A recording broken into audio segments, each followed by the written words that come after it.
नमस्कार विद्यार्थी मित्रांनो, आपलं स्वागत आहे या YouTube चॅनलवर ज्याचं नाव आहे श्री सद्गुरु कृपा कोचिंग क्लासेस. आणि या व्हिडिओमधून आपण शिकणार आहोत the basic concept of geometry. हा चॅप्टर 6वीच्या पुस्तकात आहे, तसाच चॅप्टर हा 9वीच्या पुस्तकात सुद्धा या नावाचा हा चॅप्टर आहे. परंतु आपण जॉमेट्री म्हटल्यानंतर आपल्याला आठवते ती डायग्राम, आपल्याला आठवते ती फिगर, आणि आपण अशी फिगर किंवा डायग्राम काढत असताना त्याचं बेसिक नॉलेज आपल्याला माहित असणं फार जास्त आवश्यक असतं. म्हणून हा व्हिडिओ आपल्या सर्व विद्यार्थ्यांसाठी खूपच जास्त महत्वाचा ठरणार आहे. त्यामुळे सर्वांनी शेवटपर्यंत हा व्हिडिओ पाहायचा आहे आणि आवडला तर लाईक करायला विसरायचं नाहीये. चला तर मग आपण सुरू करूयात the basic concept in geometry.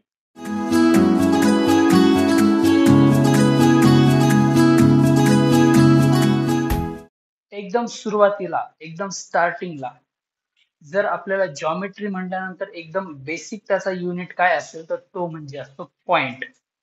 ठीक आहे, चला एक नंबरचा काय आपला युनिट आहे किंवा कन्सेप्ट काय आहे तर ती आहे पॉइंट. पॉइंट म्हणजे काय हो? आपण पॉइंट कशाला पॉइंट म्हणतो? ज्या वेळेस आपण पेनीचं टोक किंवा एखाद्या पेन्सिलचं टोक पेपरवर किंवा बोर्डवर टेकवतो, त्याच्यानंतर आपल्याला जो टायनी डॉट म्हणजे छोटासा डॉट दिसतो की नाही, त्याला आपण म्हणतो पॉइंट. सोपं आहे. हाच पॉइंट झाला. हा दुसरा एक इकडे बघा, हा एक पॉइंट झाला. त्यानंतर इकडे बघा, हा एक पॉइंट झाला. किती सोपं आहे. हा एक पॉइंट झाला.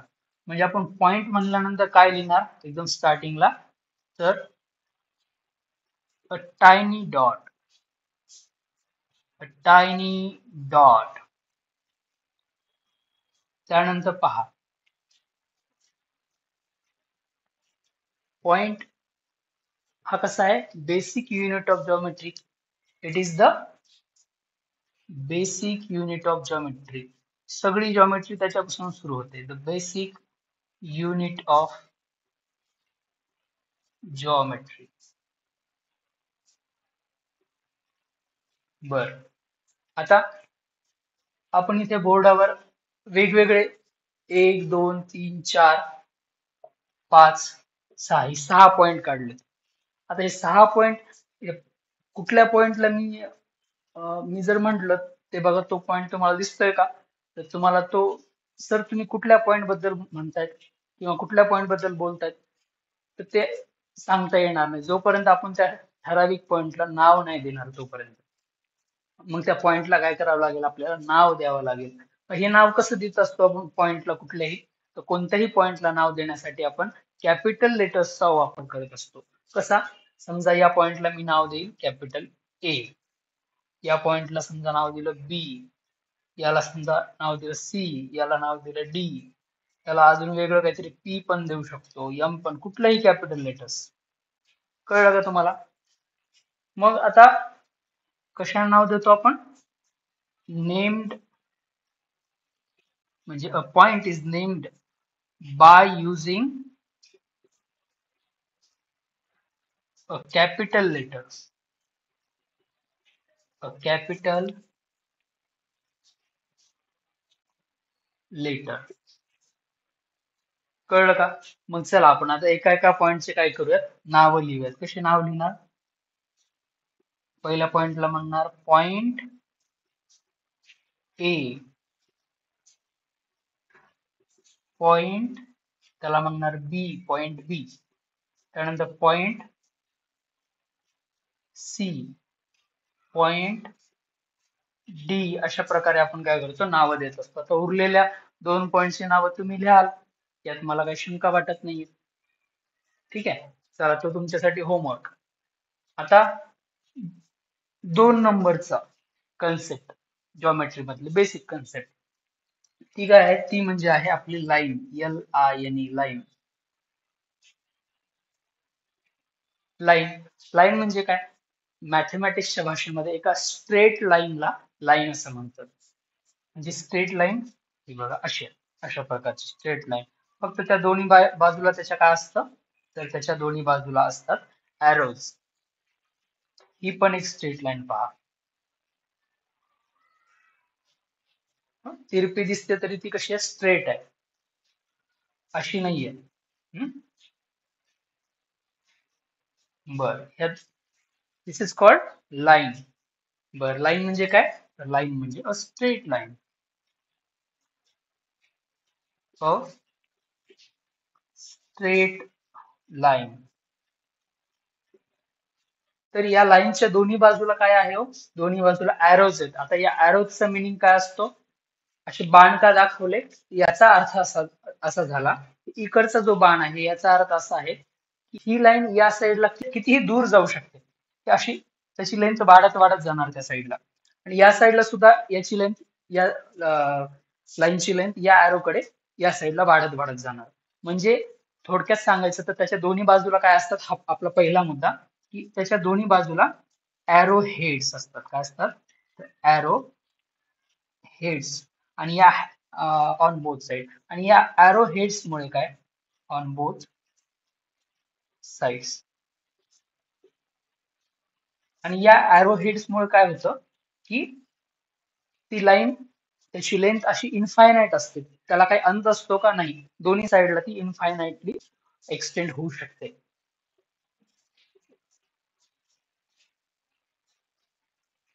कॅन बी एक्सटेंड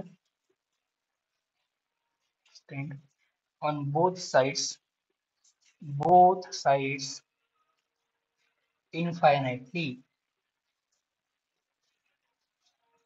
म्हणजेच त्याची लेंथ कशी असते एखाद्या लाईनची, तर ती असते इनफायनाइट लेंथ.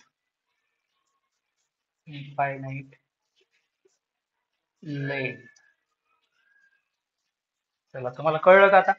आता या लाईनला आपल्याला नावं द्यावं लागतील. या लाईनला आपण नावं कशी देणार? तर पहा, आपण कधी लाईनच्या पुढे असा एक छोटासा लेटर लिहिलेला पाहिलं असेल, स्मॉल लेटर. इथे मी एम एल लिहिला, इथे दुसरं काहीतरी लिहूयात, एम किंवा एन लिहूयात. चला तुमच्यासाठी N.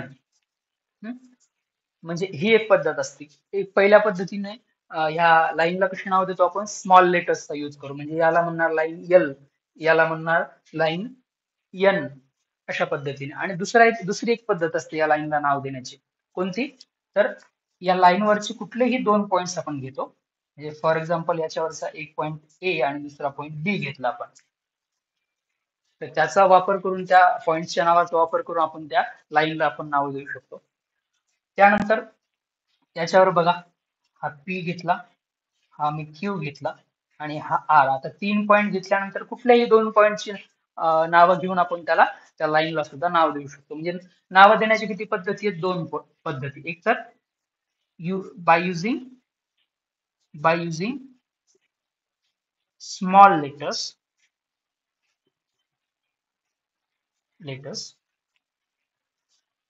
or using names of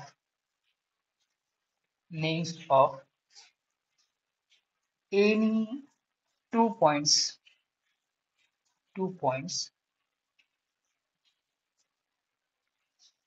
on the line. त्या लाईनवर असणाऱ्या कुठल्याही दोन पॉइंट्सचं नाव घेऊन आपण त्याला नाव देऊ शकतो. जशी आता ही पहिली लाईन आपली आहे, लाईन एल, है ना. तर त्याचं नाव लिहूयात आपण. चला, पहिली लाईन कुठली आहे? Line L. त्याचेच वेगवेगळे नाव आपण कशी लिहू शकतो? लाईन ए बी पण लिहू शकतो त्याला, एका पॉइंट आणि दुसरा पॉइंट, एक दोन्ही पॉइंटची नावं एक साथ, लाईन ए बी. तसेच त्याला आपण लाईन बी ए पण म्हणू शकतो. उलटी सुद्धा होऊ शकते ती लाईन, नाही का. लाईन बी ए, उलट्या पद्धतीने सुद्धा नाव आपण लिहू शकतो. बर, आता सीबीएसई बोर्डाच्या पॅटर्न नुसार याची नावं अशी लिहितात. कशी? एलच्या डोक्यावर अशी लाईन लिहायची. त्याला वाचायचं कसं? तसंच वाचायचं, लाईन एल म्हणायचं त्याला. किंवा लाईन ए बी असं पण म्हणू शकतो, असं पण लिहू शकतो. लाईन बी ए अशा पद्धतीने सुद्धा आपण ते लिहू शकतो. कळलं का आपल्याला? या पहिल्या लाईनला मी तुम्हाला नावं लिहून दाखवली, पहिल्या लाईनची. आता दुसरी लाईन कोणती आहे? Line N. हा, लाईन एन. आता मी तुम्हाला तोंडी तोंडी सांगतोय, तुम्ही ही नावं कमेंट बॉक्स मध्ये लिहायला विसरायचं नाहीये. हा, लाईन एन. किंवा यालाच आपण लाईन पी क्यू सुद्धा म्हणू शकतो, किंवा यालाच आपण लाईन पी आर सुद्धा म्हणू शकतो. कुठल्याही दोन पॉइंटची नावं, लाईन पी आर अशा पद्धतीने सुद्धा आपण त्याला म्हणू शकतो. त्यानंतर लाईन क्यू आर सुद्धा म्हणू शकतो, लाईन आर क्यू सुद्धा म्हणू शकतो, लाईन आर पी सुद्धा म्हणू शकतो.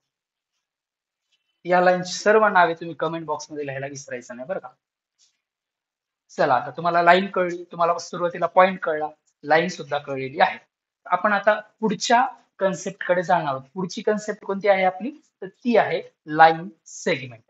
मी रफ करतोय, तुम्ही स्क्रीनशॉट घेऊन ते लिहू शकता व्हिडिओ बघत असताना.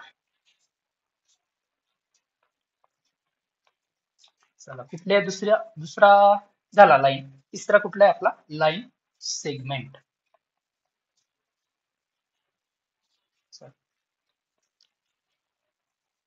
3 नंबरची कन्सेप्ट आहे आपली लाईन सेगमेंट.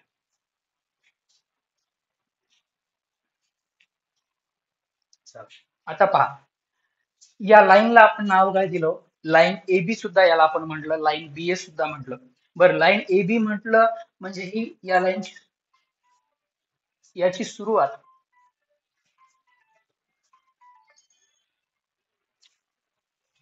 बर.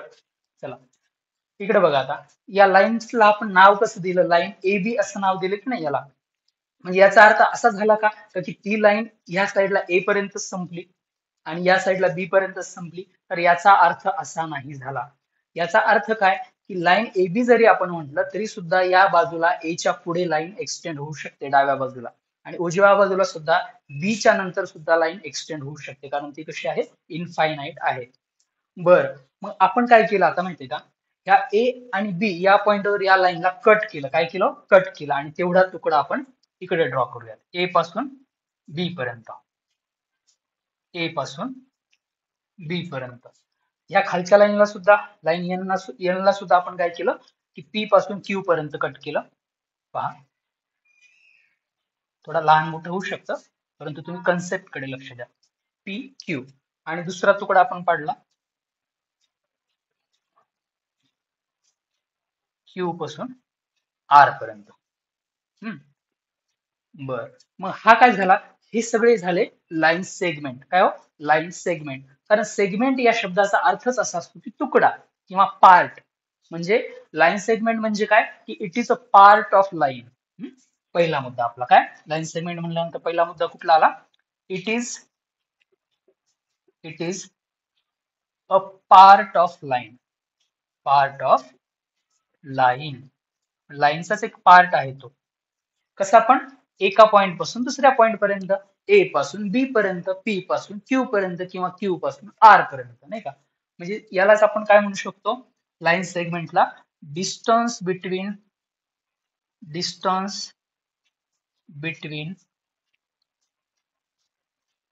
एनी टू पॉइंट्स, त्याला आपण लाईन सेगमेंट असं म्हणतो. बर, आता तुम्हाला लाईन सेगमेंट कळाली कशी असते, याला नाव कसं लिहू शकतो आपण, पहा आता. हा जो लाईन सेगमेंट आहे त्याचा सुरुवातीचा पॉइंट कुठला आहे, ए आहे, शेवटचा पॉइंट कुठला आहे, बी आहे, किंवा तिकडून इकडे येताना सुरुवातीचा पॉइंट बी आहे आणि शेवटचा पॉइंट ए आहे. म्हणजे थोडक्यात काय सांगायचं, तर एखाद्या लाईन सेगमेंटला दोन एंड पॉइंट्स असतात. एंड पॉइंट्स म्हणजे काय, जिथे ती लाईन सेगमेंट संपते. ए च्या नंतर या बाजूला लाईन सेगमेंट जाऊ शकत नाही, बी च्या नंतर लाईन सेगमेंट या बाजूला जाऊ शकत नाही. लाईन जात होती, परंतु आता लाईन सेगमेंट म्हणजे तिथेच संपणार आहे. तसं याला काय असतं, तो नाव लिहिण्याआधी हे पण समजून घेणं फार महत्वाचं आहे, की याला टू एंड पॉइंट्स असतात. काय असतात, एंड पॉइंट्स, म्हणजे जिथे ती संपते लाईन सेगमेंट. किंवा त्याला आपण असंही म्हणू शकतो की वन स्टार्टिंग पॉइंट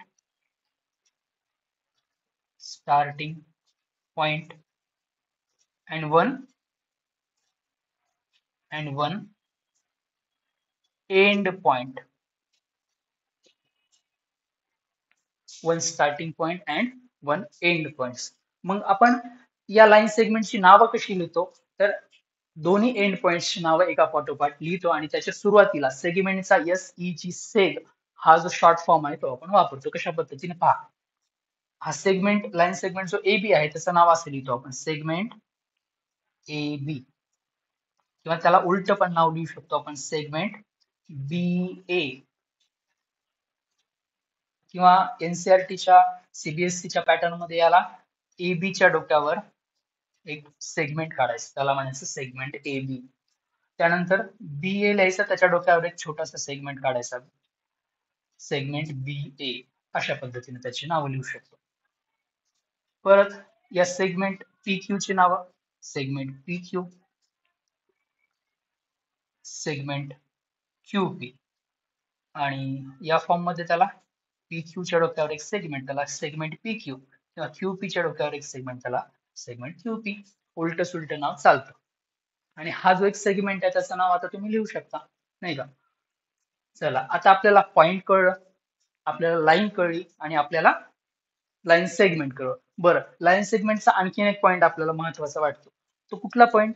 की या लाईन सेगमेंटची आपण लेंथ आहे जी आहे ती आपण मोजू शकतो, कारण ही लाईन सेगमेंट दोन्ही बाजूला ठराविक म्हणून पहा. ही जी लाईन सेगमेंट आहे ए आणि बी पर्यंतचं जे अंतर आहे ते म्हणजे त्याची लेंथ असेल. म्हणजे आपली जी स्केल असते ती आपण स्केल या ए बी वर जर ठेवली तर तिथे शून्याचा एक पॉइंट असतो बघा, आपल्याला माहित असेल स्केलवर असा 2 3 4 5 6 7 8 9 आणि 10, इथे एक नंबर लिहिलेला असतो आणि आपली स्केल इथून सुरू झालेली असते, अशी काही स्केल सुरू झालेली असते, नाही का? हा जो असतो हा शून्याचा पॉइंट असतो. तर हा शून्याचा पॉइंट जर आपण इथे ठेवला आणि स्केल जर अशी पकडली तर बी हा पॉइंट त्या स्केलवर किती नंबरला येतोय, तर ती म्हणजे त्याची लेंथ झाली सेंटीमीटर मध्ये. समजा फॉर एक्झाम्पल ही 5 सेंटीमीटर असेल, ही फॉर एक्झाम्पल 6 सेंटीमीटर असू शकते, ही 2 सेंटीमीटर. आपण त्या स्केलच्या मदतीने अशा प्रकारे त्याची लेंथ मोजू शकतो. म्हणजे length can be measure, length of line segment can be measure, can be measure. बघा, आता आपलं लाईन सेगमेंट पर्यंत भाग कंप्लीट झालेला आहे. तर यानंतर एक फार महत्वाचा भाग आपल्याला पाहायचा आहे, आणि तो भाग म्हणजे काय आहे तर रे आहे, रे. पहा, आपण ज्याप्रमाणे आपण रेज हा शब्द कुठे वापरतो, की सूर्याचे किरण, नाही का, सूर्य किरण, त्यानंतर ट्यूबलाईट मधून किंवा बल्ब मधून निघणारे प्रकाशाचे किरण. म्हणजे काय असतात होते, तर हे जे किरण किंवा इंग्लिश मध्ये आपण त्याला रेज म्हणतो. रेज एखाद्या ठिकाणाहून सुरू होतात आणि दुसऱ्या डायरेक्शनला ते इन्फायनाइट लेंथ पर्यंत जाऊ शकतात. जसं सूर्याची किरण सूर्यापासून निघतात आणि ते पृथ्वीपर्यंत येतात. ते किती दूर येतात हे आपल्याला मोजता येत नाही. म्हणजे मग तो कसा असतो रे, तर रे असा असतो पहा. त्याला एक स्टार्टिंग पॉइंट किंवा त्याला सोर्स म्हणू शकतो किंवा ओरिजिन म्हणू शकतो, तो असतो. आणि दुसऱ्या बाजूला मात्र काय असतो, त्याचा एरो असतो. पहा, अशा पद्धतीने आपण आता सूर्य पाहिला, सूर्य नाही का, त्याच्या दोन्ही साईडला भरपूर असे किरण निघत असतात. अशा सूर्याचं जर चित्र आपण थोडक्यात पाहिलं, ही किरण अशी नाही का, रेस. अशा पद्धतीचा काय असतो, रे असतो. मग याला समजा आपण ओ म्हटलं आणि इथला कुठला तरी एक पॉइंट आपण घेतला तो पी आहे. ठीक आहे, तसा दुसरा एखादा किरण आपण काढू शकतो. हे पहा इकडे, हा, याला म्हटलं आपण समजा बी म्हटलं आणि हा ए असेल, तर हा काय झाला, हा रे झाला. 4 नंबरचा आपल्याला पॉइंट काय आहे मग, रे. रे म्हणजे काय, त्याला काय असतं, एक स्टार्टिंग पॉइंट असतो. इथे ओ हा स्टार्टिंग पॉइंट आहे आणि तो पी च्या डायरेक्शनला जातोय. म्हणजे पी हा, ओ हा स्टार्टिंग पॉइंट आहे आणि दुसऱ्या साईडला काय आहे, एरो आहे. बी हा स्टार्टिंग पॉइंट आहे, दुसऱ्या साईडला एरो आहे. मग त्याला काय असतं, ओरिजिन किंवा स्टार्टिंग पॉइंट. ओरिजिन, त्यालाच ओरिजिन स्टँडर्ड भाषेमध्ये, origin or starting point on one side and arrowhead at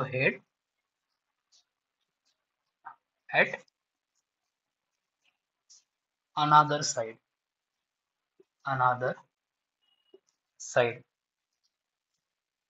म्हणजे एका साइडला त्याच्या काय आहे, ओरिजिन किंवा स्टार्टिंग पॉइंट आहे, दुसऱ्या साइडला काय आहे, तर दुसऱ्या साइडला आहे एरो हेड. बरं, हे समजलं. मग याच्यानंतर याचं नाव कसं लिहायचं? याचं नाव आपण नेहमी ओरिजिन पासून त्याच्या एरो हेड कडे जो पॉइंट आहे त्याच्यापर्यंत लिहित असतो. Named from origin towards arrow. म्हणजे कसं, याचं नाव आपण पहिल्या रेचं रे ओपी असं आपण म्हणू शकतो, किंवा सीबीएसई पॅटर्न मध्ये ओपीच्या डोक्यावर रे काढू शकतो, असा रे ओपी. किंवा याचं नाव आपण रे बी ए असं लिहू शकतो. परंतु इथं आता मजेदार गोष्ट अशी आहे की रे मध्ये आपल्याला उलट नाव लिहिता येत नाही. म्हणजे याला रे पीओ आपण म्हणू शकत नाही, याला रे ए बी आपण असं म्हणू शकत नाही. एरो कडून ओरिजिन कडे कधीच रेची डिरेक्शन, ज्या डिरेक्शनला रे जातो त्या डिरेक्शनला नाव द्यायचं असतं. पीओ पीच बरोबर आहे, पीओ बरोबर नाही. तसं बी ए बरोबर आहे, ए बी बरोबर नाही. Reverse name not allowed. Reverse name लिहिणं अलाउड नाहीये. आणि महत्वाची गोष्ट, याची जी लेंथ असते, याची लेंथ तो इकडे थांबतो, इकडे त्याचा आपल्याला कळतं की ते कुठून सुरू झालाय, परंतु कुठे एंड होणार आहे ते आपल्याला माहिती नाहीये. म्हणून त्याची जी लेंथ आहे ती इन्फायनाइटच असते. इन्फायनाइट लेंथ, लेंथ आपल्याला सांगू शकत नाही आपण, अनंतपर्यंत लेंथ असू शकते त्याची, किती लांब असेल सांगू शकत नाही. आणि आता पाचवी एक कन्सेप्ट आहे, त्याला आपण प्लेन म्हणतो. पहा, प्लेन म्हणजे काय असतं. पाचवी कन्सेप्ट आपल्याकडे प्लेन आहे. प्लेन,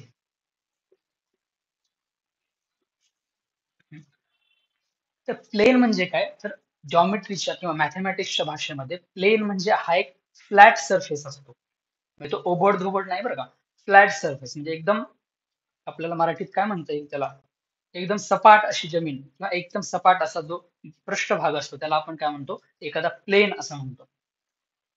म्हणजे तो प्लेन कुठल्याही शेप मध्ये असू शकतो. तो रेक्टँग्युलर असू शकतो, तो स्क्वेअर असू शकतो, तो कुठलाही क्वाड्रिलॅटरल किंवा कुठलाही सर्क्युलर किंवा सिलेंड्रिकल असू शकतो. फक्त तो प्लेन असणे हे महत्वाचं आहे. परंतु आपण डायग्राम मध्ये थोडक्यात दाखवण्यासाठी त्याला एखादा रेक्टँग्युलर वगैरे असा प्लेन दाखवत असतो. इन जनरल, असा एखादा प्लेन आपण दाखवतो. आणि हा जो प्लेन असतो, लक्ष द्या बरं का, हे खूप महत्वाचं आहे, हे तुम्हाला कोणीच सांगणार नाही त्याच्याबद्दल, परंतु हे खरं आहे की हा जो प्लेन आहे, हा प्लेन सुद्धा इन्फायनाइट असतो. आणि तो इन्फायनाइट चारही बाजूला असतो. आपल्याला पुस्तकात असे त्याला एरोज दाखवलेले दिसतील. नेहमी आपण एरो काढत नाही, परंतु हेच तुम्हाला समजण्यासाठी हास्य हे एरोज काढलेले आहेत. की हा जो प्लेन आहे, तो प्लेन कसा आहे, चारही बाजूला म्हणजे त्याच्या all the four sides infinite लेंथच्या आहेत, इन्फायनाइटली त्या पसरलेल्या आहेत, एक्सटेंडेड आहेत. आणि आपल्याला या प्लेनला आपण कॅपिटल लेटर्सने असं नाव देऊ शकतो. इथं प्लेन एच असं नाव दिलं आपण, नाही का. त्याला काय म्हणू आपण, प्लेन एच. म्हणजे प्लेन बद्दल आपण काय म्हणू शकतो की plane is a flat surface. Flat नसतं ना, फ्लॅट सरफेस, त्याला आपण काय म्हणतो, प्लेन म्हणतो. आणि हे can be extend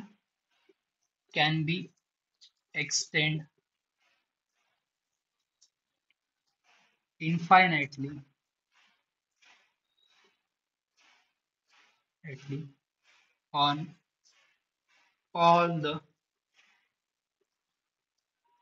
four sides.